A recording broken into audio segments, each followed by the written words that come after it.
अमीरुल मोमिनीन इमाम अली अलैहिस्सलाम का पहला खुतबा। इस खुतबे में खिलकत ज़मीन और आसमान और पैदाइश आदम का जिक्र है।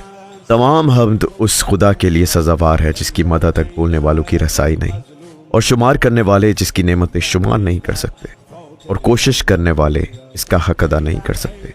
वो खुदा जिसकी कुंजात को हिम्मतों की बुलंद परवाजियाँ नहीं पा सकती और फ़िक्रों की गहराइयाँ इसकी तह तक नहीं पहुँच सकती। इसकी सिफ़ात की कोई हद मुअय्यन नहीं, ना कोई ऐसी लुगत मौजूद है जो इनकी सिफ़ात की हकीकत बयान कर सके। ना इसकी इब्तिदा का कोई वक्त है जिसे शुमार किया जा सके, ना ऐसी मुद्दत दराज है जिसकी इंतहा हो सके।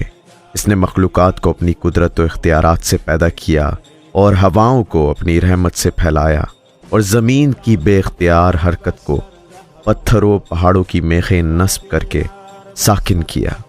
दीन की बुनियाद खुदा की मार्फत है, और इसकी मार्फत का कमाल इसकी तस्दीक है, और इसकी तस्दीक का कमाल इसे वाहिद व यकता मानना है, और इसके इकरार व वहदानियत का कमाल इसे हर चीज़ से बरतर समझना है, और कमाल इखलास इसकी ज़ात से सिफ़ात की नफ़ी है। इसलिए हर सिफ़त शाहिद है और वो अपने मौसूफ की गैर है, और हर मौसूफ शाहिद है कि वो अपनी सिफ़त का गैर है।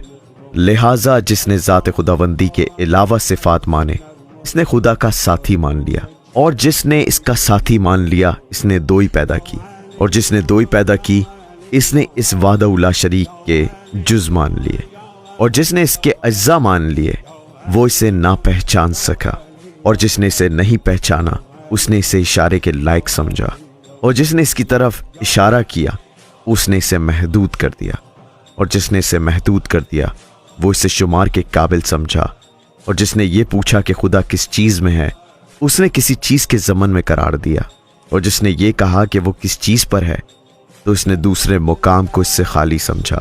वो खुद मौजूद है, किसी की इजाद से वो अज़ली है, अदम से वजूद में नहीं आया। वो हर शय के साथ है मगर जिस्मानी हैसियत की तरह नहीं। वो हर शय से जुदा है मगर ना जिस्मानी जुदाई की तरह। वो हर चीज़ का फ़ाइल है मगर हरकात व आला की मदद के बग़ैर। वो खिलकत से पहले अपनी मखलूक़ात का निगरां था। वो अकेला है, इसका कोई ऐसा साथी नहीं जिससे वो मानूस होता हो और इसके ना होने से घबराता हो। उसने कायनात को खल्क फरमाया है और पहले पहल बनाया, बग़ैर इसके कि फ़िक्र को काम में लाया हो, या तजर्बे से फ़ायदा उठाने की ज़रूरत पड़ी हो, या हरकत को पैदा करना पड़ा हो, या ऐसा एहतमाम किया हो जिसके लिए मुस्तरब होना पड़ा हो।